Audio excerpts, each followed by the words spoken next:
I just want to kick this shit off by saying, fuck y'all. I ain't gotta clear my name on a motherfucking thing. Every time I get mentioned, one of y'all bitch ass leave 24 hours of attendance.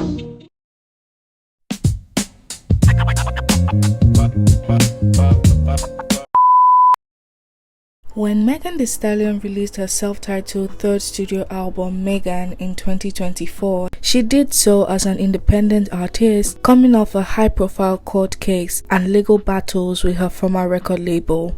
The first single to formally kick off this era was Cobra, which was released in November 2023. It was a vulnerable track on which Megan rapped about how life felt at her lowest, and she also addressed the issues with her ex-partner at the time, Pardison Fontaine. But it wasn't until the release of Hiss in January 2024 that things began to pick up for the album. 2024 was quite an interesting year in pop culture, and after Cat Williams set it off with that interview on Club Shay Shay, Megan set things into motion. On the song Hiss, she went after heavy hitters like Drake and Nicki Minaj, and we all know what happened next. Then, the next single to be released was Boa, which tapped into her love for anime. The general public was not really rocking with the song, and then she released the smash hit Mamushi with A Dance to Go, and that, once again, gained some momentum for the album. But by the time the full body of work was released, the beef between Drake and Kendrick Lamar was in full force, and that ultimately took a lot of eyes off the Megan album. And this, my friends, is the issue I have with modern day music listeners. They